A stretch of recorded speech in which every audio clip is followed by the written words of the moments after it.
Yan. Kamera sebelah sana deh.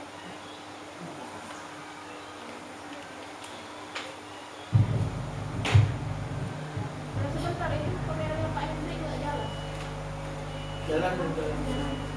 Oke lah. Jalan dulu. Ya. Bismillahirrahmanirrahim. Assalamualaikum warahmatullahi wabarakatuh. Waalaikumsalam warahmatullahi wabarakatuh. Alhamdulillahirabbil alamin. Wassalatu wassalamu ala asrofil anbiya'i wal mursalin wa ala alihi wa ashabihi ajmain. Amma ba'du. Pertama-tama marilah kita ucapkan puji dan syukur kita kehadirat Allah Subhanahu wa taala karena telah memberikan kita kesehatan dan kesempatan sehingga kita dapat berkumpul di ruangan guru ini dengan keadaan sehat dan walafiat.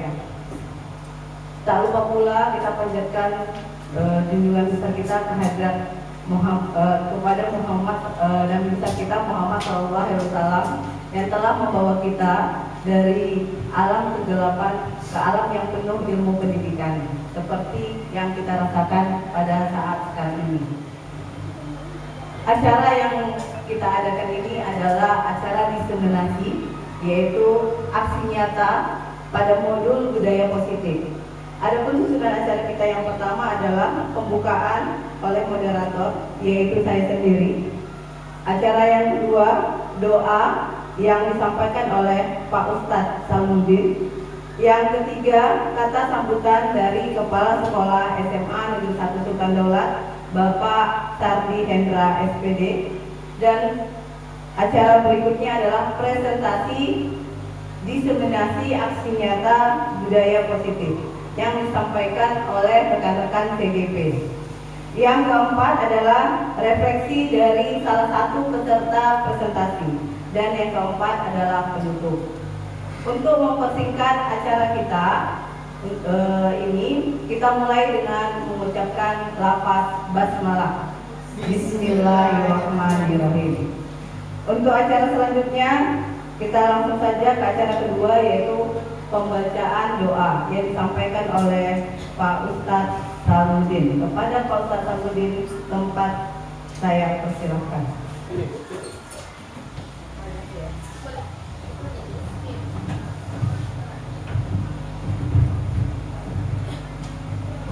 Bismillahirrahmanirrahim. Warahmatullahi wabarakatuh. A'udzu billahi minasyaitonir rajim. Bismillahirrahmanirrahim. Alhamdulillahirabbil alamin wassalatu wassalamu ala asyrofil anbiya'i wal mursalin wa ala alihi wa sahbihi ajma'in. Allahumma ighfir lana dhunubana wa liwalidayna warhamhuma kama rabbayana shaghira. ولجدنا ولجداتنا ولمشائخنا ولأستاذنا ولأستاذاتنا ولجميع المؤمنين والمؤمنات والمسلمين والمسلمات الأحياء منهم والأموات إنك على كل شيء قدير. ربنا هب لنا من أزواجنا وذرياتنا قرة أعين واجعلنا للمتقين إماما. اللهم أنزل الرحمة والمغفرة والعافية السلامة والهداية التوفيق والعناية علينا يا الله مدرستنا هذا SMA Sultan Daulat. Amin ya rabbal alamin. Allahumma anzil rahmah wa maghfirah wal afiyah salamah wal hidayah taufiq wal inayah alaina ya Allah wa khususan hadha firqah CGP angkatan 11 ya Allah ya arhamar rahimin. Rabbana atina fid dunya hasanah wa fil akhirati hasanah wa qina adzabannar. Wa sallallahu ala sayyidina Muhammadin wa ala alihi wa sahbihi wa barik wa sallim. Subhana rabbika rabbil izzati amma yasifun. Wassalamu ala al-mursalin walhamdulillahi rabbil alamin. Assalamualaikum warahmatullahi wabarakatuh.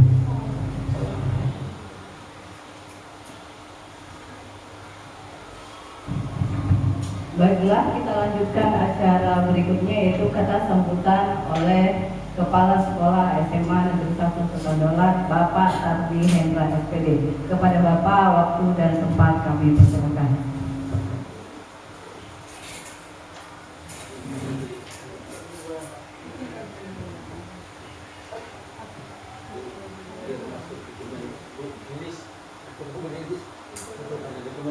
kaki Bu aja.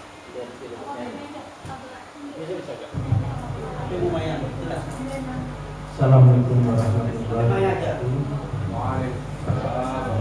Alhamdulillah saya masih diberi kesehatan, panjang umur oleh Allah SWT sehingga kita dapat melaksanakan 3 rutinitas kita, khususnya untuk kegiatan diseminasi CGP. Tanpa terucapkan salam Rasulullah besar Muhammad SAW, berkata dari alam kebodohan ke alam yang berilmu pengetahuan yang berkaitan dengan ini.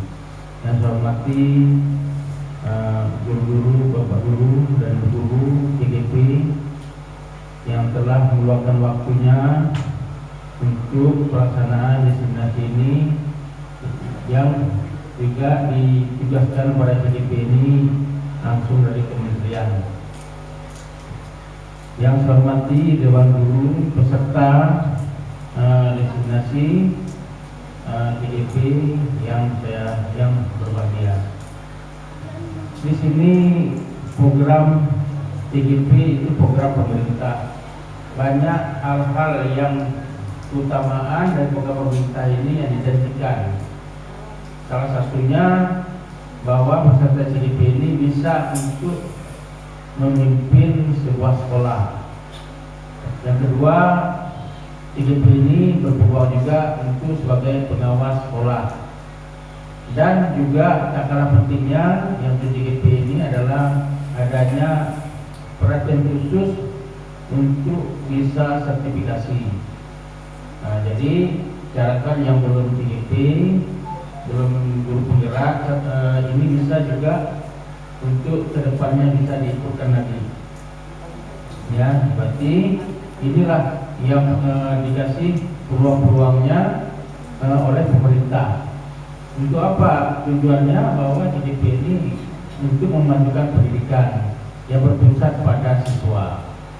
Jadi kita selama ini mungkin terlupakan bahwa jalannya pendidikan ini salah satunya inti pokoknya karena adanya siswa.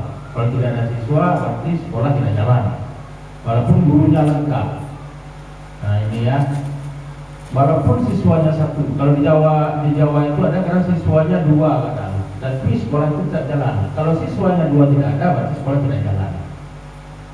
Dan juga bahwa di sini ada juga namanya karya nyata, aksi nyata yang telah dipelajari melalui daring, juga melalui lokakarya, berarti didiseminasikan, istilahnya disampaikan kepada guru-guru beserta hasil daripada selama pendidikan dalam beberapa bulan ini.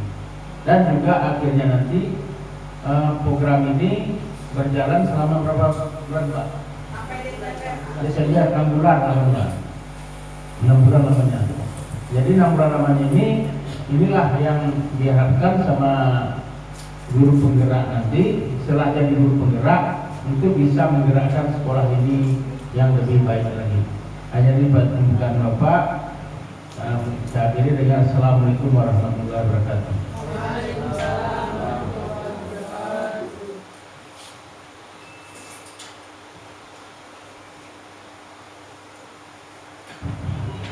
Terima kasih kami ucapkan kepada Bapak Kepala Sekolah atas nasihat-nasihat yang telah diberikan. Langsung saja kita masuk ke acara inti, yaitu presentasi mengenai aksi nyata modul 1.4 budaya positif yang akan disampaikan secara bergantian oleh calon guru penggerak angkatan 11. Yang pertama itu nanti disampaikan oleh Pak Salahuddin SPD, Pak Henry SPD, maaf, yang pertama Pak Henry SPD.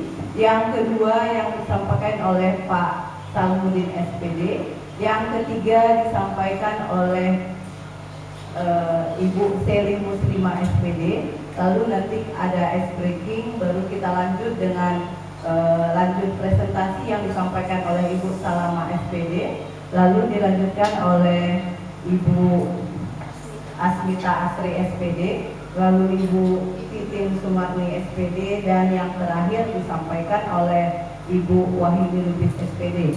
Dan selanjutnya akan ada refleksi, artinya apakah presentasi kami ini bisa tersampaikan oleh rekan-rekan sejawat. Untuk mempersingkat waktu, langsung saja kita lanjutkan presentasi pertama yang disampaikan oleh Bapak Henry SPD. Kepada Bapak Henry SPD, waktu dan tempat kami persilakan.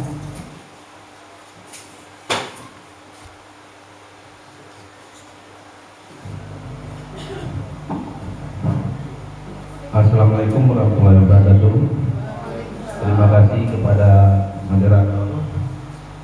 Baiklah Bapak Ibu, bagaimana kabar Bapak Ibu semua? Sehat? Sehat. Ya.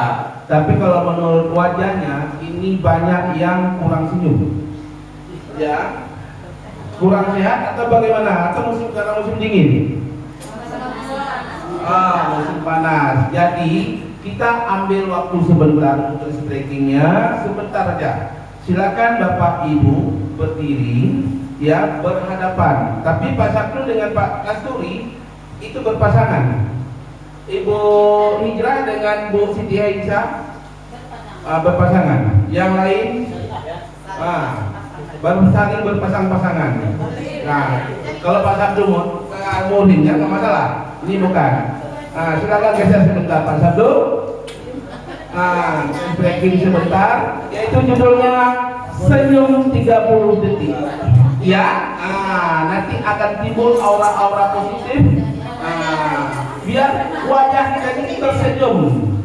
Jadi kalau cemberut selalu nanti banyak dicurigai sama orang. Udah.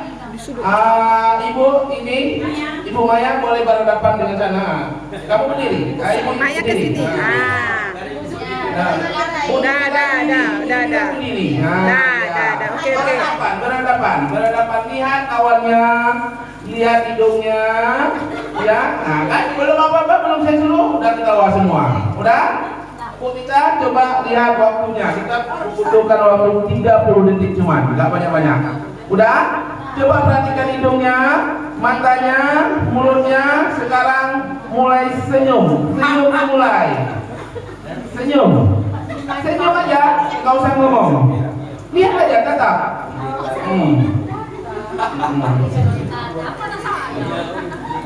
Coba. Iya. Kan? Senyum.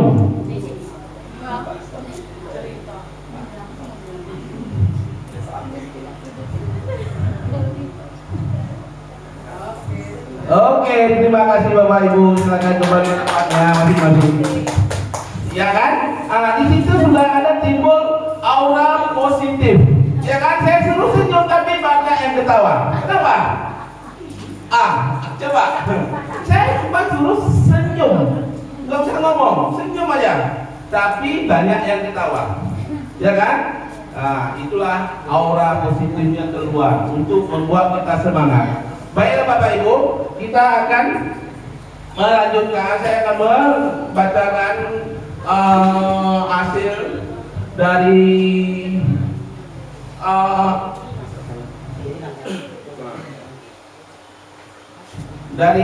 eliminasi kami, yaitu yang berjudul disiplin positif. Yang pertama itu disiplin positif dari perubahan paradigma belajar menurut filosofi ajaran Ki Hajar Dewantara. Ibarat seorang petani yang menyamai bibit jagung untuk mendapatkan hasil yang bagus, ya kan? Kalau kita seorang petani harus kita pupuk itu padinya, ya Bapak Ibu kan?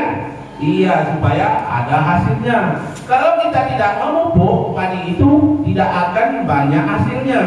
Tapi kalau kita memberi pupuk, kita rawat, itu akan membuahkan hasil yang sempurna. Nah, selanjutnya maksud disiplin. Ya, kita masuk disiplin. Apa itu disiplin positif?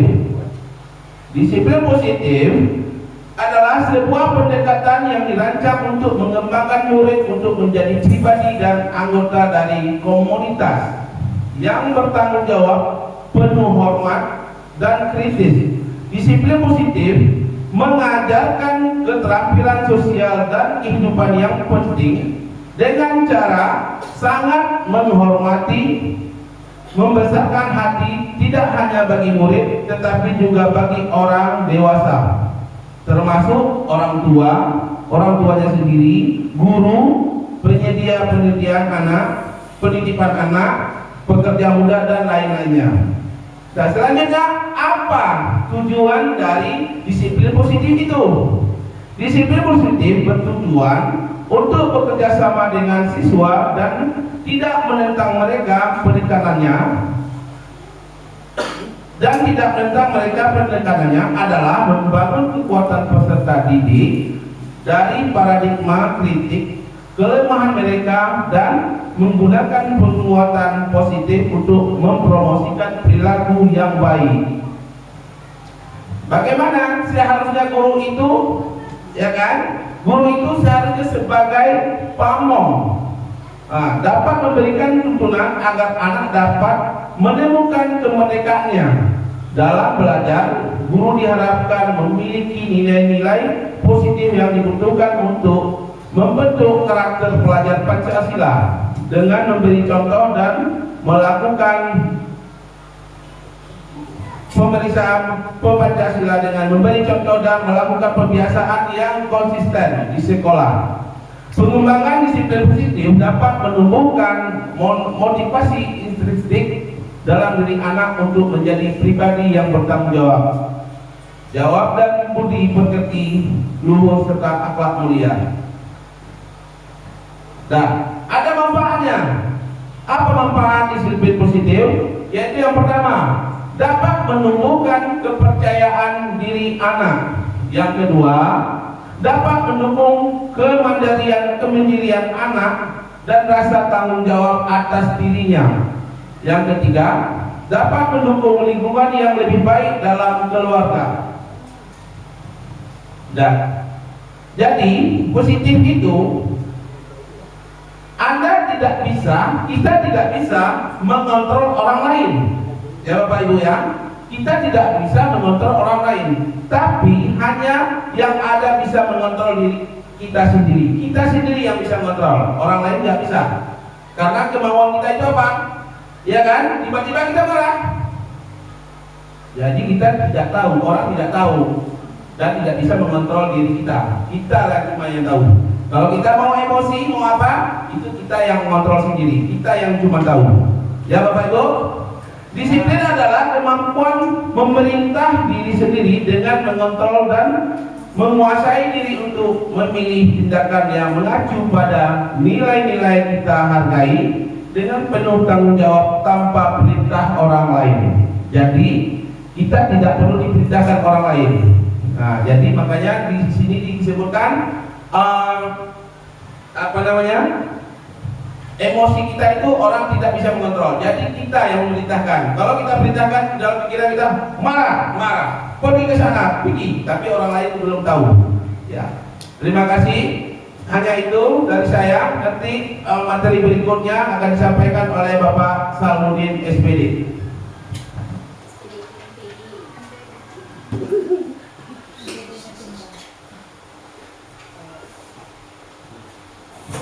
Kita masuk ke presentasi yang kedua, yaitu mengenai motivasi perilaku manusia. Motivasi perilaku manusia ini disampaikan oleh CGP Pak Salmudin SPD. Kepada Pak Salmudin, tempat dan waktu saya persilakan.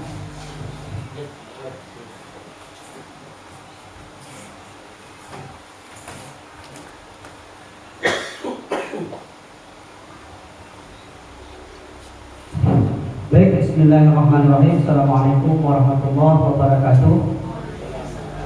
Perkenalkan, saya Salmudin SPD MPD, bertugas di SMA Negeri 1 Daulat, CGP Angkatan 11. Mohon doanya Bapak Ibu, mudah-mudahan dengan predikat yang terbaik. Terima kasih atas kesempatan yang diberikan kepada kami. Kami akan mempresentasikan tentang motivasi perilaku manusia. Bapak Ibu yang dirahmati oleh Allah, perilaku manusia itu ada 3 yang bisa kita lihat, namun akan berdampak ke 2 unsur nanti. Yang pertama adalah manusia itu berperilaku ingin tidak mendapatkan hukuman atau ketidaknyamanan. Yang kedua adalah manusia tersebut berperilaku ingin mendapatkan imbalan atau penghargaan. Dan yang ketiga adalah ingin menjadi diri sendiri yang memang dihargai oleh orang lain. Selanjutnya Bapak Ibu, ketiga perilaku ini akan melahirkan 2. Yang pertama adalah hukuman dan yang kedua adalah penghargaan. Di mana kebiasaan ini adalah sering kita lakukan, akan tetapi ternyata berdampak tidak baik. Yang pertama adalah hukuman, ternyata itu bisa menyakiti siswa kita atau tidak nyaman terhadap apa yang kita lakukan terhadap siswa tersebut. Selanjutnya murid itu menyembunyikan kesalahan karena takut dihukum oleh Bapak Ibu. Selanjutnya murid juga merasa rendah diri seketika kita hukum, seperti misalnya korban bendera. Dia merasa dirinya direndahkan di hadapan teman-temannya. Selanjutnya daripada kedisiplinan yang gagal itu adalah penghargaan. Ada juga terhadap penghargaan yang kita berikan kepada siswa itu gagal Bapak Ibu. Apa itu? Efek sampingnya adalah tidak efektif. Kenapa? Penghargaan kita itu ternyata mungkin tidak relevan, tidak sesuai. Ternyata ada juga siswa kita yang memang berprestasi tetapi tidak terlalu over. Kita hanya melihat secara visual saja. Ternyata ada anak-anak yang dimana mereka itu berkreatif tetapi tidak menonjolkan. Begitu dia ujian Bapak Ibu, dia bisa menjawab soal dengan tuntas. Tapi ada siswa tersebut hanya sekedar dilihat secara visual saja. Jadi Bapak Ibu, selanjutnya mematikan kreativitas siswa tersebut dengan adanya menghukum siswa. Dengan adanya kita hukum, ternyata dia tidak akan berani tampil lagi karena kesalahan yang dia lakukan pada hal yang biasa. Next. Selanjutnya Bapak Ibu, ada konsep yang ditawarkan oleh Gorsen pada tahun 2004, yaitu restitusi. Apa itu restitusi? Adalah menciptakan kondisi bagi murid untuk memperbaiki kesalahan mereka sehingga mereka bisa kembali pada kelompok mereka dengan karakter yang lebih kuat. Artinya Bapak Ibu, jati dirinya tampil, dia akan menampilkan pada kreativitasnya tanpa ada rasa takut. Apa ciri-cirinya? Mungkin Bapak Ibu ini sudah mungkin ada beberapa yang melakukan, hanya saja mungkin istilahnya saja yang agak tidak seberapa kita dengar. Yang pertama adalah ciri-cirinya bukan untuk menebus kesalahan, namun untuk belajar dari kesalahan. Jadi Bapak Ibu, ternyata setiap manusia itu pasti melakukan kesalahan. Intinya bagaimana kesalahan itu bisa memperbaiki diri kita untuk lebih baik.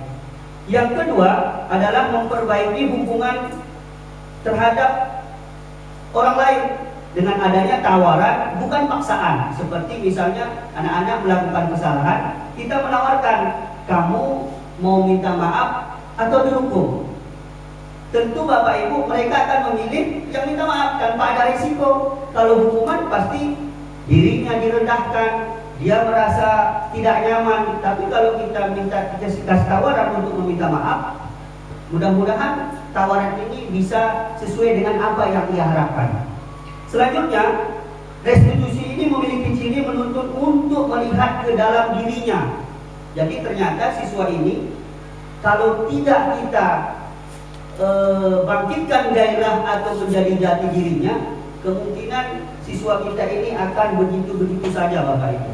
Jadi adanya motivator sebagai seorang guru kita ini, kitalah yang akan bisa menjadikan anak kita itu berprestasi. Jadi kita berikan gairah-gairah yang sugesti yang positif pada mereka sehingga mereka bisa menjadi yang lebih baik.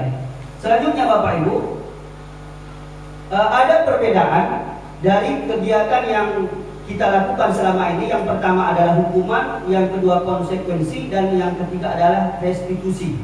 Hukuman apa yang terjadi? Seperti misalnya hukuman siswa tersebut menghormat bendera 10 menit karena tidak mengerjakan PR. Itu adalah hukuman. Konsekuensi bagaimana? Ciri-cirinya adalah guru memberikan konsekuensi untuk mengajarkan, untuk mengerjakan PR-nya saat istirahat dikerjakan sebanyak 3 kali lipat. Artinya mereka itu tidak dihukum, tapi secara konsekuensi mereka akan mengerjakan lagi PR-nya dengan waktu yang kita berikan sesuai dengan kondisi pada saat itu. Jadi waktu istirahat kan tidak terlalu menyita waktu belajar dia. Tapi ada konsekuensi, ada restitusi yang menawarkan yang lebih efektif lagi, yang lebih positif, yaitu guru menanyakan keyakinan kelas, kenapa siswa itu melakukan kesalahan, kenapa siswa itu tidak mengerjakan PR. Nah, nantinya dirinya dan membantu siswa tersebut menyelesaikan masalahnya dengan adanya kita ingatkan kembali keyakinan kelas yang kita buat secara bersama-sama. Jadi siswa tersebut, oh saya salah. Nah, dan kita yakinkan kepada siswa kita tersebut agar tidak melakukan kesalahan tersebut. Kenapa? Karena kita ingat orang yang melakukan kesalahan yang secara berturut-turut itu bisa dikatakan merugi. Bahkan kata Rasulullah itu bisa menjadi manusia yang celaka, Bapak Ibu. Tetapi apa yang kita tawarkan, kita ingatkan, kita sugestikan kepada siswa kita bahwasanya, nah hari ini harus lebih baik daripada hari yang kemarin. Kenapa demikian? Kata Rasulullah, nanti siswanya jadi orang yang beruntung. Kalau beruntung hari ini, insya Allah akan beruntung di masa depan. Karena hari ini cerminan untuk masa yang akan datang. Terima kasih Bapak Ibu, mungkin sekedar ini yang bisa kami sampaikan. Mudah-mudahan konsep restitusi yang ditawarkan oleh Gansen pada tahun 2004 ini bisa kita terapkan di sekolah kita. Kami akhiri, terima kasih atas segala perhatian, mohon maaf atas segala kekurangan. Assalamualaikum warahmatullahi wabarakatuh.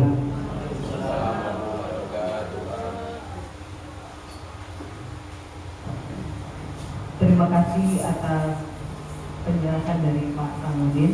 Langsung saja kita masuk ke presentasi yang ketiga, yaitu hukuman dan konsekuensi yang disampaikan oleh Ibu Seli Muslimah SPD. Kepada Ibu Seli Muslimah, tempat dan waktu kami persilakan.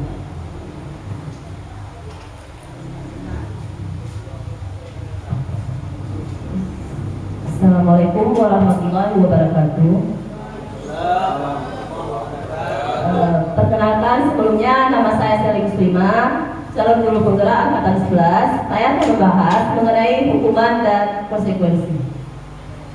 Nah, tadi sudah berbicara apa itu disiplin positif, tujuannya apa, kemudian Pak Salmudin juga sudah menjelaskan bagaimana motivasi perilaku manusia itu sesungguhnya. Nah, selanjutnya kita perkecil ke arah hukuman. Saya ulangi, saya memberikan penguatan. Hukuman itu adalah bentuk pembelajaran disiplin yang bersifat satu arah dari pihak guru yang memberikan, dan murid hanya menerima suatu hukuman tanpa melalui suatu kesepakatan atau pengarahan dari pihak lain. Hukuman ini bersifatnya bisa terencana ataupun tidak. Yang kedua, hukuman dan penghargaan adalah hal yang sama, karena keduanya mencoba mengendalikan perilaku seseorang. Karena orang pada dasarnya tidak suka dikendalikan dalam jangka waktu lama. Penghargaan akan terlihat sebagai hukuman jika suatu penghargaan diharapkan, namun Anda tidak mendapatkannya, Anda akan merasa dihukum. Nah, selanjutnya selain hukuman, ada juga yang namanya konsekuensi. Konsekuensi ini adalah hasil atau akibat dari suatu tindakan atau keputusan yang bisa bersifat positif maupun negatif. Konsekuensi dapat membantu siswa belajar dari tindakan mereka sendiri. Nah, ini ada perbedaan hukuman dan konsekuensi. Yang pertama, hukuman adalah sesuatu yang dijatuhkan kepada pelaku melalui prosedur keadilan. Sedangkan konsekuensi merupakan akibat langsung dari suatu perbuatan yang dilakukan. Nah, ini Bapak Ibu bisa dilihat pada layar. Di sini ada tindakan guru. Yang pertama, satu, mencatat 100 kali di dalam buku kalimat, yaitu saya tidak akan terlambat lagi karena terlambat ke sekolah.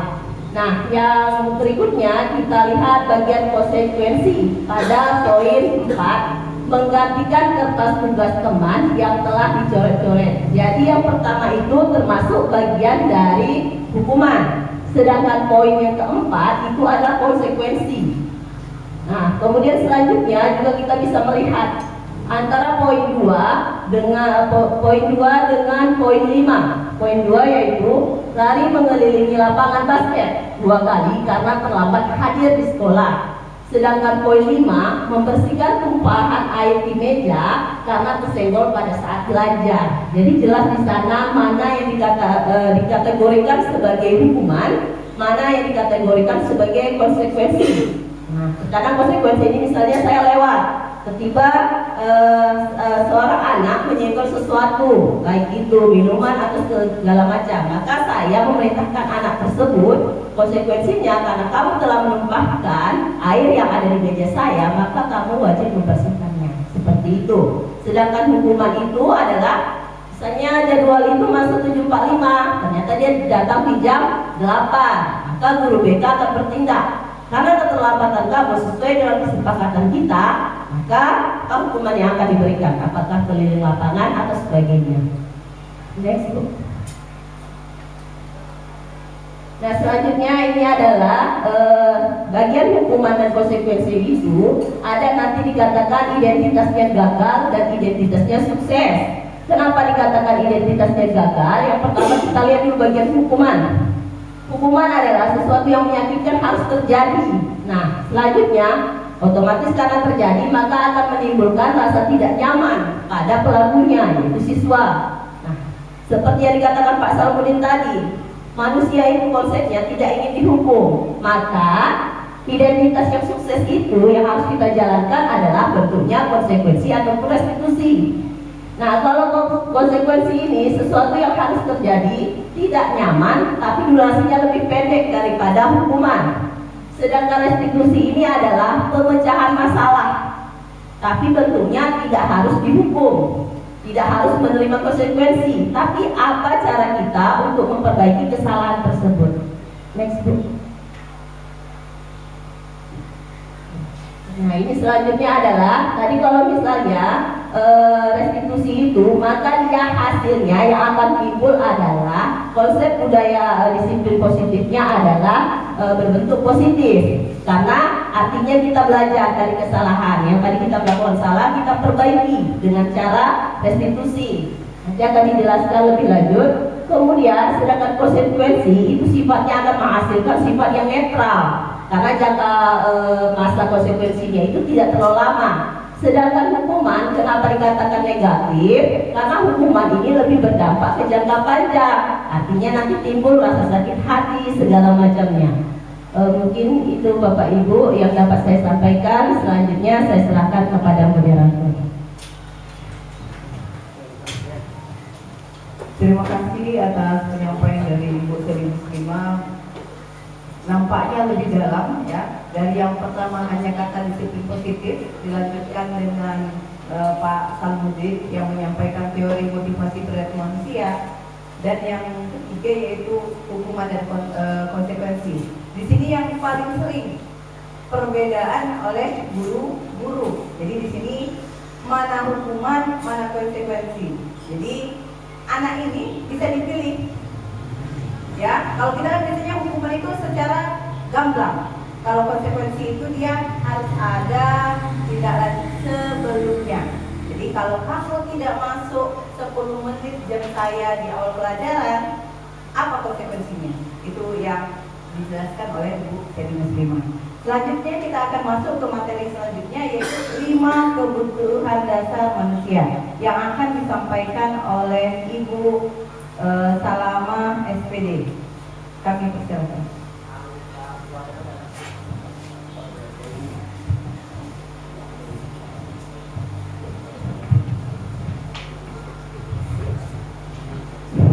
Terima kasih kepada moderator atas kesempatan yang diberikan kepada saya. Sebelum kita lanjut materi 5 kebutuhan dasar manusia, saya perhatikan Bapak Ibu sudah mulai agak loyo gitu ya. Jadi supaya membakar semangat Bapak Ibu guru hebat, kita akan melakukan ice breaking terlebih dahulu, ya. Jadi caranya sama juga dengan ice breaking yang pertama oleh Pak Andri tadi, bukan sama modelnya ya, cuma samanya adalah saling berpasangan, gitu. Kalau bisa pasangannya laki-laki dengan laki-laki, perempuan dengan perempuan, ya. Coba dulu Bapak Ibu cari pasangannya. Apa boleh ikut? Iya. Boleh. Ya. Ayo, bantuin. Jadi Ya, kau jangan. Pak Ujuk Pira dengan Bu Maya. Iya, tadi Pak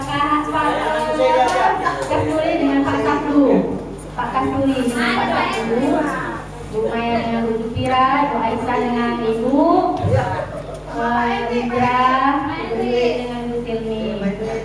Ya, jadi caranya begini nanti. Jadi ada ini untuk membuat saling lebih akrab lagi kita, ya. Jadi yang pertama nanti begini, tadi berpasangan. Pertama dibilang aku dan kamu, gitu ya. Kalau aku berarti dengan dirinya. Iya. Kalau kamu berarti lawannya.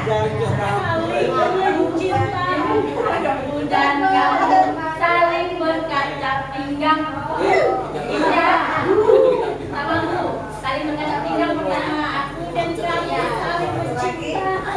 Dan yang kedua, aku dan kamu saling berjabat tangan. Gini ya.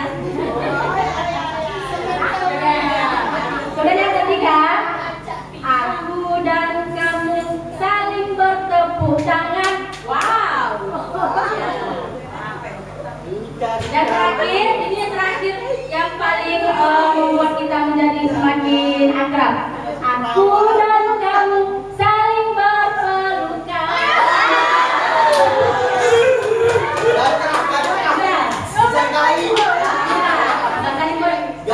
Oke ya, kita tes ya. 1, 2, 3.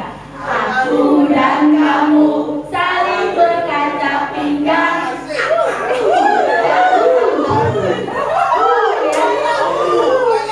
Ya, aku dan kamu saling berjabat tangan. Aku dan kamu saling bertepuk tangan. Wow. Terakhir, aku dan kamu saling berpelukan. Coba ya. Nanti ya, udah siap? Nyanyi semua. Nyanyi semua. 1, 2, 3. Aku dan kamu saling berkaca pinggang. Aku dan kamu saling berjabat tangan.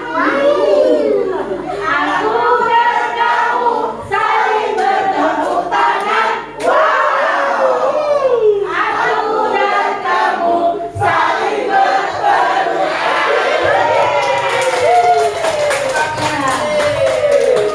Terima kasih ya Bapak Ibu hebat semuanya. Jadi makanya pasangannya harus sama perempuan ya. Jadi kalau nanti satu perempuan bahaya ya. Baik, terima kasih atas perhatiannya. Saya akan menyambung dari materi yang sebelumnya yang sudah disampaikan oleh rekan-rekan TGP Angkatan 11. Baik, sebelumnya saya akan memperkenalkan diri. Nama saya Salama SPD. Saya juga merupakan calon guru penggerak Angkatan 11. Saya akan memaparkan tentang 5 kebutuhan dasar manusia. Jadi masih ngos-ngosan ya dengan SDG tadi. Jadi apa kaitannya begitu ya antara kebutuhan dasar manusia ini dengan budaya positif di sekolah, gitu. Untuk membangun budaya sekolah yang bersifat positif, yang menciptakan lingkungan yang aman dan nyaman, ya, serta menciptakan pribadi siswa yang positif gitu, yang menjadi lebih baik, misalnya berdaya, kemudian bahagia. Salah satu cara yang harus dilakukan oleh seorang guru adalah memahami, ya, kebutuhan dasar yang mendasari siswa kita itu berperilaku gitu. Jadi setiap orang itu ketika melakukan perilakunya pasti ada dasarnya gitu, ya, pasti ada alasannya gitu. Seperti yang disampaikan oleh psikiater dari Amerika, ya, yang namanya adalah Dr. William Glasser, mengatakan adalah setiap perilaku manusia pasti akan ada tujuannya atau ada tujuan tertentu, yaitu untuk memenuhi kebutuhan dasar gitu. Ada berapa kebutuhan dasar yang harus dimiliki oleh siswa atau semua manusia gitu, ya? Ada 5. Nah, yang pertama adalah kebebasan atau kebutuhan akan pilihan. Yang kedua adalah penguasaan atau kebutuhan atau pengakuan atas kemampuan. Yang kemudian adalah kasih sayang dan rasa terima, bertahan hidup, dan kesenangan atau kebutuhan untuk merasa senang, ya, gitu ya Bapak Ibu. Artinya 5 dasar inilah sehingga seseorang itu mempengaruhi perilakunya. Kenapa dia bersifat positif, kenapa dia bersifat buruk begitu, karena dasarnya ke 5 hal ini. Yang pertama adalah bertahan hidup.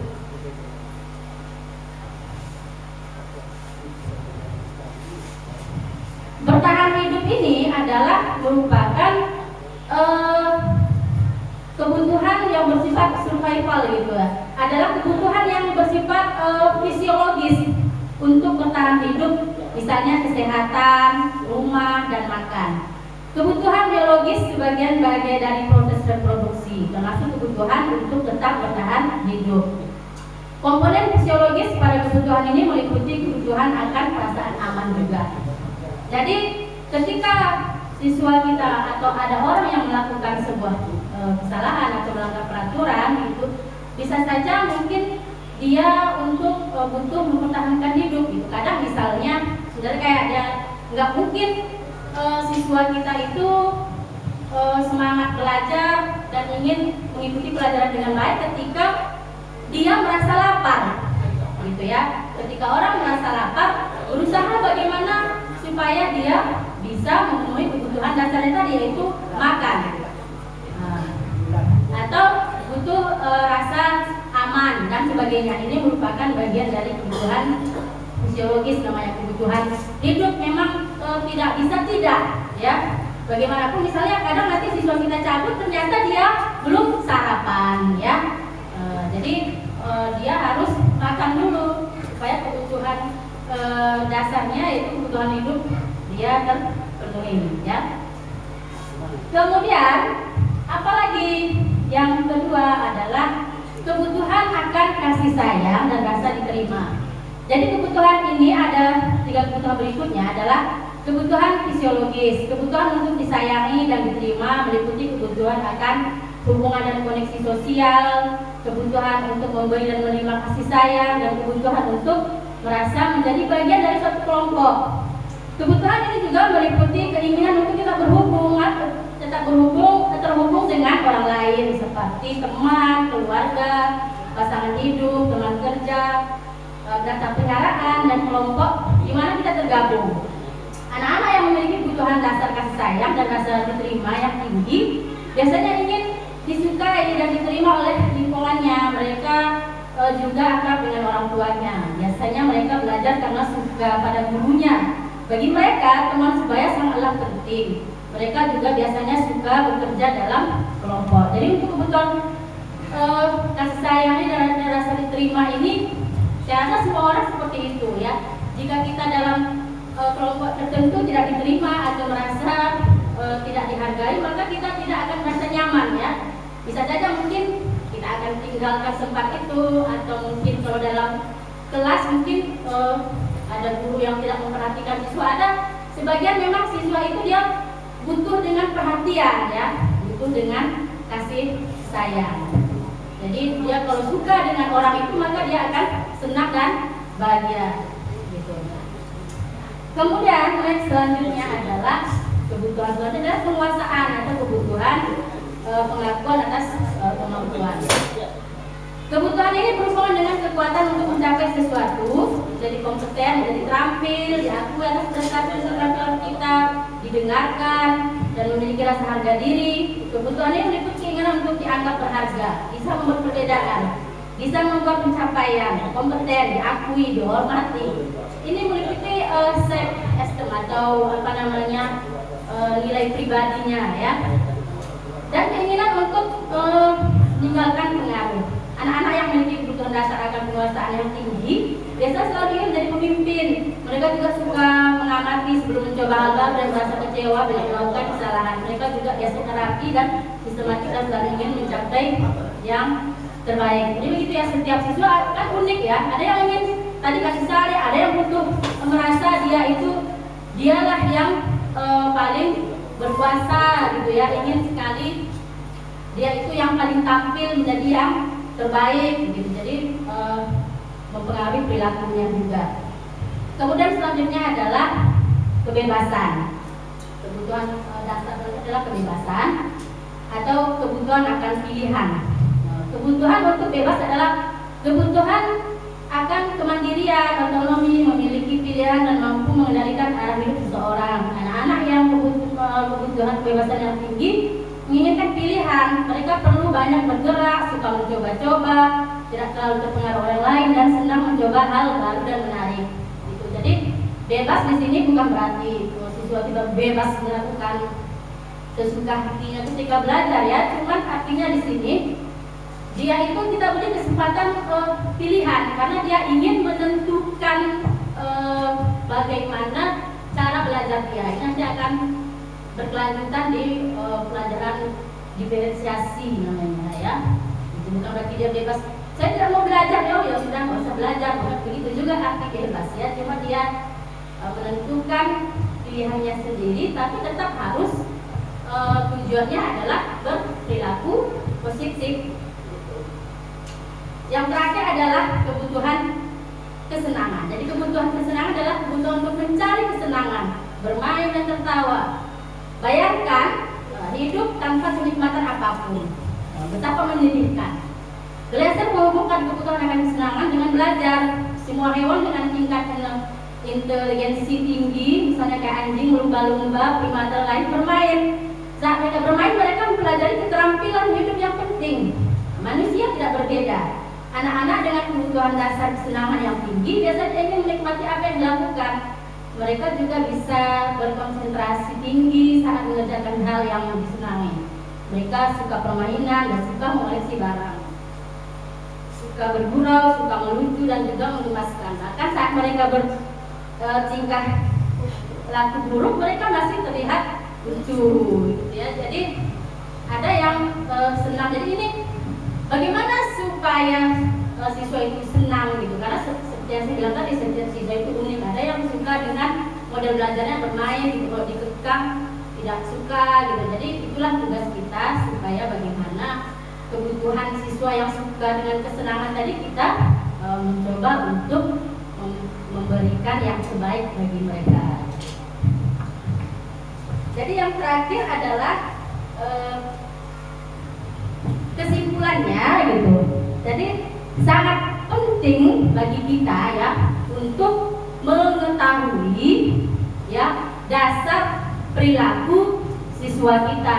Jadi kalau nanti kita sudah tahu apa yang mendasari dia sehingga berperilaku seperti itu, misalnya berperilaku tidak sesuai dengan kita inginkan atau berperilaku jauh dari nilai-nilai kebajikan, maka itulah tugas kita untuk mencari tahu gitu mengapa dia berperilaku seperti itu. Maka nanti lanjutnya adalah bagaimana caranya supaya dia berperilaku positif, dan akan ada lanjutannya yaitu melakukan restitusi gitu ya, atau melakukan dialog, bertanya kepada dia kenapa dia melakukan hal tersebut. Baik, cukup sekian dari pemaparan saya tentang 5 kebutuhan dasar hidup manusia. Sehari billahi taufik wa hidayah. Assalamualaikum warahmatullahi wabarakatuh. Waalaikumsalam warahmatullahi wabarakatuh. Terima kasih saya ucapkan kepada Ibu Salama SPD untuk materi kebutuhan dasar. Selanjutnya yaitu saya sendiri, ya. Saya sendiri di sini akan menyampaikan materi posisi kontrol restitusi.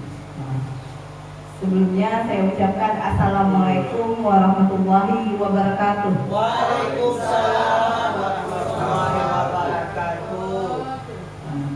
Di sini ini kelanjutan dari materi-materi yang sudah disampaikan oleh rekan-rekan saya tadi, ya. Jadi mungkin Bapak dan Ibu bertanya, apa itu budaya positif? Jadi intinya budaya positif yang kami sampaikan di sini adalah untuk membentuk karakter pada anak, ya, karakter pada anak untuk bisa menjadi lebih baik atas dari dasar dirinya sendiri tanpa ada paksaan dari manapun. Jadi kalau biasanya guru BK di sekolah kita pas aku di depan berdiri gitu kan, ini udah 10 kali kita terlambat dikasih hukuman. Ternyata menurut penelitian ini tidak bagus katanya. Bagusnya bagaimana? Di nanti bagian restitusi yang akan disampaikan oleh Ibu Wahini Lubis. Jadi di sini untuk masalah disiplin positif tadi ada materi namanya posisi kontrol restitusi. Jadi ada 5 posisi kontrol. Jadi posisi kontrol ini adalah gurunya. Ini menurut Sikosen, ya, gurunya itu ada 5 posisinya. Yang pertama itu adalah penghukum, gurunya sebagai penghukum. Yang kedua, gurunya sebagai pembuat merasa bersalah. Dan yang ketiga, itu gurunya itu bisa sebagai teman. Yang keempat yaitu sebagai pemantau, dan yang kelima yaitu manajer. Oke, untuk posisi kontrol yang pertama itu penghukum. Ini yang paling sering kita lakukan. Yang paling sering kita lakukan pada anak baik di dalam maupun di luar kelas, ya. Jadi ini kalau penghukum ini apa? Guru itu merasakan dia yang paling benar. Penghukum ini bisa dilakukan dengan cara apa? Bisa verbal, bisa non verbal. Itu dia. Apa kata-kata yang biasanya dilakukan guru untuk membuat anak itu merasa terhukum? Itu kata-katanya ada 3 itu. Yang pertama, patuhi aturan saya atau awas. Jadi kata-katanya ini harus keras. Biasanya kalau guru-guru penghukum. Yang kedua itu, kamu selalu saja salah ya. Nah, seperti itu. Harus memang keras. Yang ketiga itu, pasti selalu kamu yang terakhir selesai. Jadi kalau kata-kata itu yang kita sampaikan ke anak-anak kita, jadi posisi ibu itu di posisi mana ini? Penghukum. Nah, itu dia. Jadi yang kedua, ya, itu ada posisi pembuat merasa bersalah. Kalau pembuat merasa bersalah, di sini nih gurunya tuh nggak perlu keras, ngomongnya itu lembut, tapi kalau kata kita jelekit atau menusuk ke dalam hati. Kena mental siswanya. Itu dia lemah lembut gurunya, tapi membuat anak itu merasa bersalah. Biasanya ini guru-guru BK yang sering ini. Padahal udah masuk ruang BK itu anaknya keluar udah pada tunjuk semua mukanya ini ya. Ini biasanya pembuat merasa bersalah itu apa kata-katanya? ibu sangat kecewa dengan kamu. Ya, seperti itu dia. Lemah lembut tapi mungkin masuk ke hati siswanya. Yang kedua, berapa kali bapak harus memberitahu kamu ya? Itu dia. Yang ketiga, gimana coba kalau orang tuamu tahu kelakuan kamu begini? Jadi itu berarti kalau ibu sering menyampaikan kata-kata seperti ini, berarti ibunya di posisi pembuat merasa bersalah. Oke, yang ketiga yaitu teman. Nah, jadi posisi teman ini yang sangat mungkin anak-anak ada dekat dengan kita, ini posisi teman, ya. Jadi guru pada posisi ini tidak akan menyakiti murid, namun akan tetap berupaya mengontrol murid melalui persuasi, ya. Itu ada tiga kata-katanya juga. Itu ayolah bantu bapak, kok ribut kali, kan ada juga guru-guru seperti itu. Ini biasanya sering kita jumpai pada saat guru ini masih terjun ke dunia pendidikan itu setahun atau 6 bulan gitu ya, masih hangat. Iya, masih oh ini kalau aku begini bagaimana kelakuannya, seperti itu. Tuh yang kedua kata-katanya, ayo ingat tidak bantu bapak ya selama ini gitu. Jadi itu memang kata-kata itu menjurus ke teman bagi anak. Yang ketiga, ya sudah kali ini tidak apa-apa, nanti ibu bantu bereskan. Jadi kalau posisi seperti itu gurunya itu menjadi teman bagi muridnya. Yang keempat, yaitu pemantau. Jadi menurut si Gosen, jadi guru ini posisinya harus di mana? Yang bagusnya itu adalah gurunya harus sebagai pemantau, ya, yaitu memantau berarti mengawasi. Pada saat kita mengawasi, kita bertanggung jawab atas perilaku orang-orang yang kita awasi. Posisi pemantau berdasarkan pada peraturan-peraturan dan konsekuensi. Dengan menggunakan sanksi konsekuensi, kita dapat memisahkan hubungan pribadi kita dengan murid. Jadi kalau pemantau ini dia konsekuensi. Misalnya Pak Kasturi, pada jam pelajaran IPA, PAI ya, IPA, PAI, pendidikan agama, misalnya kalau kamu tidak membawa Al-Quran, kamu akan menulis surah Qul Huwallahu Ahad 1 lembar misalnya. Itu sudah keyakinannya. Jadi pada saat anak tidak membawa, Pak Kasturi sudah memiliki konsekuensi. Jadi bukan hukuman lagi kata-katanya itu, berarti konsekuensi. Karena setelah ada pembicaraan dua belah pihak antara si murid dengan si guru. Ini dia. Jadi ini bagian pemantau. Jadi anak-anak itu kalau dia bersalah, guru tidak menghukum atau bagaimanapun, tapi memantau bagaimana perilaku murid tadi. Yang kelima ini yang paling bagus, yaitu manajer. Ya. Manajer inilah nanti yang akan dihubungkan dengan segitiga restitusi. Ya, manajer ini ketika anak membuat kesalahan, bukan guru yang menentukan apa hukumannya, apa yang kamu akan lakukan, tetapi anak itu sendiri yang menyadari atas kesalahannya dan mencari solusinya sendiri.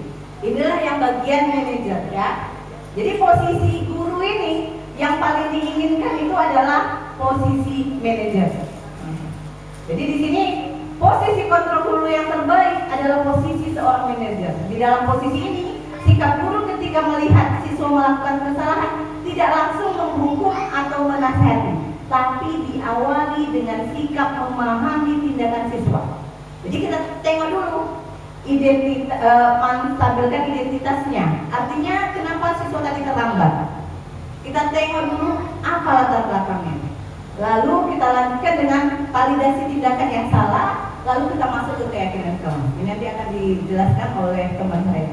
Jadi yang saya jelaskan kali ini adalah untuk mengetahui di mana posisi kita sebagai seorang guru.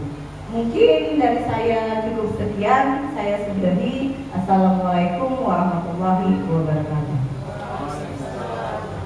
Saya lanjutkan karena saya juga sebagai moderator, lanjut ke Ibu Titin Sumarni Harahap SPD untuk materi keyakinan kelas. Kepada Ibu kami persilakan.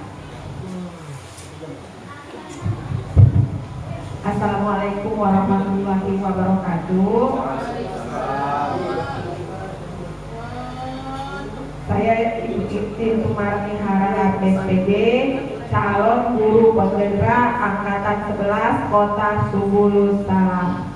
Bapak Ibu yang dirahmati Allah, kami mohon doanya semua agar kami 7 orang CGP dari SMA Negeri 1 Sultan Daulat ini dapat melewati semua tahapan-tahapan sampai nanti di bulan Desember, sehingga yang kita harapkan kami semua dapat lulus dengan predikat baik. Kemudian kita berdoa juga agar Bapak Ibu Dewan Guru hebat yang di sini semua dapat mengikuti langkah kami, dapat menjadi calon guru penggerak juga di angkatan-angkatan selanjutnya. Terus terang Bapak Ibu, CGP ini banyak sekali manfaatnya. Itu yang saya rasakan. Banyak yang kita selama ini kita kira kita sudah sesuai, sudah benar, tapi tidak. Nah, di CGP ini banyak sekali ilmu-ilmu yang kita dapat dan nantinya bisa kita terapkan di sekolah kita ini, dan tentunya yang kita harapkan sekolah kita ini menjadi lebih baik lagi. Oke Bapak Ibu, saya berkesempatan di sini untuk membawakan materi tindakan kelas atau tindakan sekolah. Nah, di dalam budaya positif ya, terlingkup di situ di dalam budaya positif melingkupi lingkungan positif. Kemudian di lingkungan positif itu ada keyakinan kelas, dan di keyakinan kelas itu nanti disitulah letak peraturan kelas. Nah, keyakinan sekolah atau keyakinan kelas itu merupakan sebagai fondasi dan arah tujuan sebuah sekolah atau kelas yang akan menjadi landasan dalam memecahkan konflik atau permasalahan di dalam sebuah sekolah atau kelas. Jadi keyakinan kelas ini lebih bersifat umum dan idealis ya. Keyakinan kelas ini merupakan nilai-nilai dan prinsip-prinsip yang ingin dicapai ya, dari nilai-nilai kebajikan yang sudah dibuat. Contoh misalnya menghormati satu sama lain, ada nilai kebajikan di situ ya. Berusaha untuk menjadi yang terbaik juga ada nilai kebajikan itu ya. Jadi keyakinan kelas itu ya dibuat dari nilai-nilai kebajikan. Nilai-nilai kebajikan yang menekankan pada keyakinan seseorang akan lebih memotivasi seseorang dari dalam. Seseorang akan lebih tergerak dan bersemangat untuk menjalankan keyakinannya daripada hanya sekedar mengikuti serangkaian peraturan tertulis tanpa makna. Selanjutnya, tahapan menciptakan program kebajikan. Yang pertama, lihat daftar kebajikan yang telah disusun bersama. Jadi nilai-nilai kebajikan apa yang mau kita ambil? Nah, itu kita susun secara diskusi, secara bersama-sama. Kemudian tentukan nilai-nilai kebajikan yang ingin dijadikan perhatian utama di kelas tadi dengan cara curah pendapat dalam kelompok. Selanjutnya, sempurnakan beberapa daftar nilai-nilai kebajikan yang utama. Bahas kembali dalam kelompok nilai kebajikan apa yang kita ambil untuk kita jadikan keyakinan kelas kita. Kemudian setelah dirangkum semua, buatlah poster atau poster lah cocoknya ya, untuk media di sekolah agar semua warga sekolah dapat mengetahuinya. Dan selanjutnya, pembentukan keyakinan sekolah atau keyakinan kelas ya. Keyakinan kelas ini kan tadi sudah dikatakan lebih abstrak sifatnya daripada peraturan. Kalau peraturan itu kan lebih rinci dan lebih konkret dia nilainya. Kalau peraturan lebih spesifik. Contoh peraturan itu misalkan tidak boleh berteriak di kelas. Nah, gitu ya.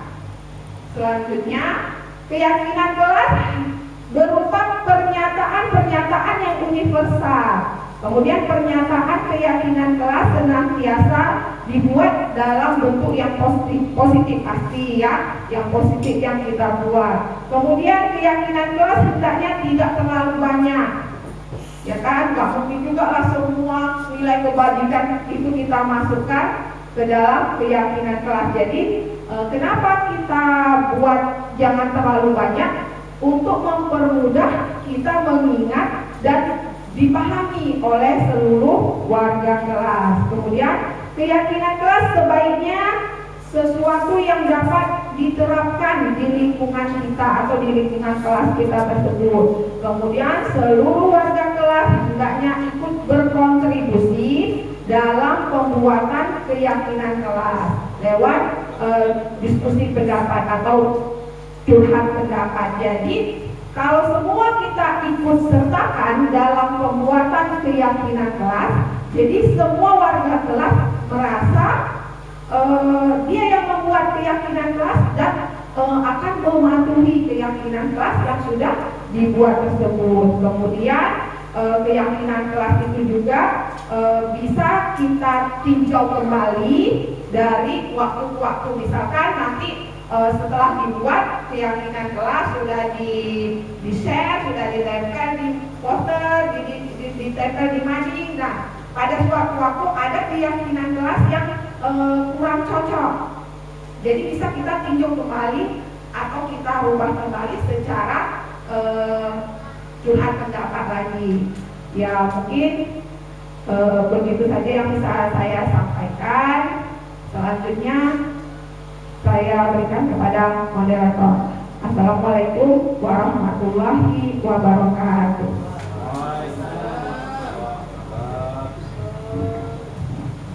Terima kasih atas presentasi atau penyampaian materi dari Ibu Titin Sumarnihara SPD.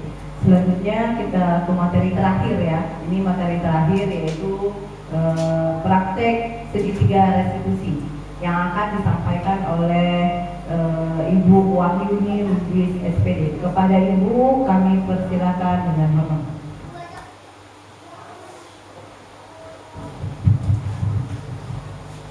Baik, terima kasih kepada Ibu moderator. Assalamualaikum warahmatullahi wabarakatuh. Waalaikumsalam warahmatullahi wabarakatuh. Perkenalkan, saya Wahyuni Lubis SPD, calon guru penggerak angkatan 11. Di sini saya akan mencoba memaparkan mengenai praktik segitiga restitusi. Jadi di sini saya akan melanjutkan dari pemaparan dari rekan-rekan yang sudah menyampaikan, mulai dari Pak Salmudin tadi, kemudian ada Ibu Seli, lalu menyambung kepada Ibu Asmita Asri. Di sini saya menekankan lagi arti dari segitiga restitusi itu apa. Jadi segitiga restitusi itu sebuah pendekatan untuk memecahkan masalah yang dilakukan oleh murid, yang bertujuan untuk membentuk karakter murid dengan cara memberikan kesempatan kepada murid untuk berdisiplin positif, memulihkan diri dari kesalahan sehingga memiliki tujuan yang jelas dalam hidupnya. Jadi ini berlaku untuk membentuk karakter anak tersebut dari awal. Lalu bagaimana sebenarnya segitiga restitusi tersebut? Di sini dapat Bapak Ibu lihat di pemaparan saya, segitiga restitusi itu melingkupi dari 3 tahapan. Yang pertama yaitu menstabilkan identitas. Di sini ungkapan yang bisa kita sampaikan kepada siswa, misalnya setiap orang pasti pernah melakukan kesalahan. Jadi kalimat-kalimat yang disampaikan kepada siswa itu adalah kalimat-kalimat yang dapat menuntun siswa itu ke arah permasalahan yang pernah dia buat. Bukan dia merasa dihukum, tetapi dia bisa menceritakan apa sebenarnya yang terjadi. Kenapa saya melakukan hal seperti itu? Nah, selanjutnya kamu bukan satu-satunya yang pernah melakukan hal tersebut. Artinya apa? Kita mencoba mendalami perasaannya. Jadi di sini sebenarnya di tahapan segitiga restitusi ini, peran yang paling penting adalah Bapak Ibu di bagian konseling. Selanjutnya tahapan kedua bagaimana? Validasi tindakan yang salah. Bagaimana caranya? Kamu tentu punya alasan mengapa melakukan hal tersebut. Kenapa siswanya membuat seperti itu? Pasti dia punya alasan. Jadi kita memberikan irama, kata, mengajak biar supaya dia tidak mau menceritakan menjadi mau menceritakan. Jadi dengan kalimat-kalimat dengan irama yang sangat lembut seperti yang sudah disampaikan oleh Ibu Asmita tadi. Jadi nada kita mempengaruhi bagaimana moodnya seorang murid. Lalu adakah cara yang lebih efektif untuk mendapatkan apa yang kamu butuhkan? Jadi kita mencoba mencari solusinya bersama-sama dengan tidak menghukum murid tersebut. Selanjutnya yang terakhir tahapan apa? Menanyakan keyakinan. Nah di sini yang bisa kita paparkan keyakinan kelas apa yang telah kita sepakati. Biasanya ini kita memulai Bapak Ibu di kelas masing-masing membuat kesepakatan. Nah kita mau berbuat kelas ini mau bagaimana? Contoh, Bu, saya boleh izin ke kamar mandi. Kesepakatan yang memang murid tersebut yang menyampaikan dan bukan gurunya yang harus menekankan. Lalu kamu ingin menjadi orang seperti apa? Kita mencoba biar supaya dia bersikap jujur. Jadi seperti itu tahapan dari segitiga restitusi. Jadi ini adalah contoh yang pertama dari menstabilkan identitas itu. Bagaimana yang bisa kita lakukan? Berbuat salah itu kan hal yang wajar. Kemudian apa? Tidak ada manusia yang sempurna. Ibu juga pernah melakukan hal itu. Aku bisa juga kalimatnya, Bapak itu tidak tertarik untuk mencari tahu siapa yang salah atau benar, tapi lebih tertarik bagaimana kita dapat menyelesaikan masalahnya. Lalu kamu berhak merasa hal seperti itu. Jadi kasus ini di sini saya ambil kasus dari murid, yaitu namanya si Adit. Dia sering terlambat ke sekolah. Jadi saya mulai menanyakan dengan lemah lembut, dengan bahasa-bahasa yang tidak menekan perasaannya. Lalu selanjutnya validasi tindakan yang salah. Di sini berdasarkan perilaku, di mana kita berupaya memenuhi suatu ketentuannya. Contoh bisa kalimat yang dapat kita gunakan. Kamu pasti punya alasan kenapa melakukan hal tersebut. Padahal kamu bisa melakukan hal yang lebih buruk dari itu. Kamu melakukannya karena menghargai sesuatu yang penting bagi kamu kan? Bisa kita membuat siswa tersebut untuk dapat bercerita tanpa harus mengintonasikan nada kita dengan cara menyenggak-nenggak atau memarah atau nada tinggi. Jadi dapat saja nada kita anggap memang siswa tersebut seperti keluarga kita sendiri sebenarnya.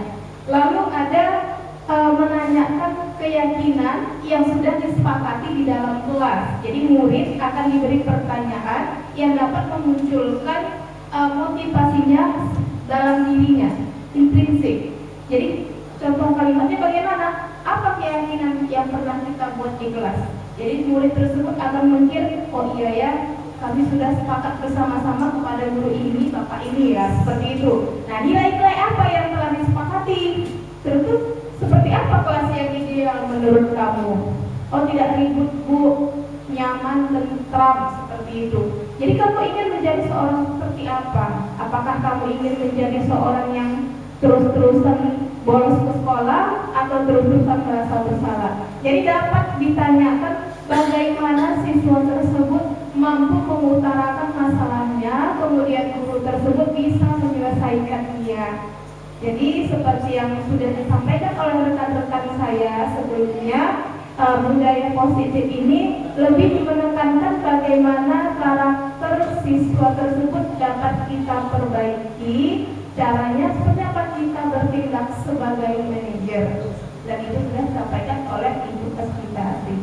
Ya, pemaparan saya. Assalamualaikum warahmatullahi wabarakatuh. Saya kembalikan kepada Ibu Moderator.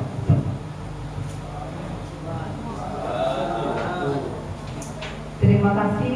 Saya saya ucapkan kepada Ibu Wahyuni BSPD. Mungkin ini materi yang kita sampaikan pada beberapa tahap tadi, yang tujuannya tadi adalah untuk membentuk karakter anak, ya, dari disiplin menjadi budaya. Jadi budayanya apa? Misalnya kita ini untuk budaya positif ini apa? Anak tidak akan pernah terlambat lagi masuk sekolah. Jadi ada jangka waktunya kita buat ini. Jadi seperti itu materi yang kami sampaikan tadi.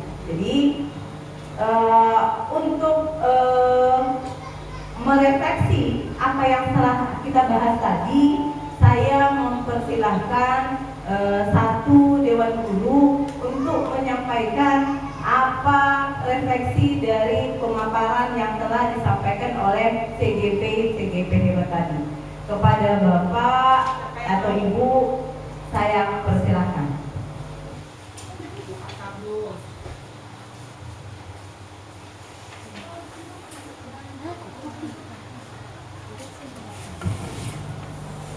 Assalamualaikum warahmatullahi wabarakatuh. Perkenalkan, saya Sabtu SPD, Guru DK SMA Negeri Pondolan. Yang pertama yang ingin saya sampaikan, di mana kami sangat tertarik dengan kegiatan seperti ini. Kami mohon doa Bapak Ibu kami yang belum menjadi calon CGP ini, semoga di waktu yang lain agar kami juga lulus dan dapat mengikuti seperti Bapak Ibu pada saat ini. Baik, yang refleksi yang ingin saya sampaikan, yang pertama, saya menyadari bahwa budaya positif bukan hanya tentang peraturan yang ada di sekolah, tetapi tentang membangun hubungan yang positif dan mendukung di sekolah. Kemudian saya terinspirasi untuk menerapkan konsep budaya positif di kelas saya dan membantu menciptakan lingkungan belajar yang aman, nyaman, tertib, dan memotivasi bagi siswa-siswa. Kemudian saya juga menyadari bahwa untuk mengubah budaya sekolah yang positif bukanlah hal yang mudah dan membutuhkan komitmen yang kuat dari semua pihak.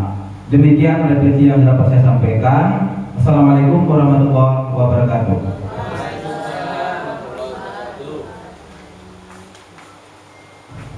Terima kasih kita ucapkan kepada Pak Sabtu SPD yang telah merefleksi hasil dari presentasi kita dari yang pertama, yaitu disiplin positif sampai ke segitiga restitusi.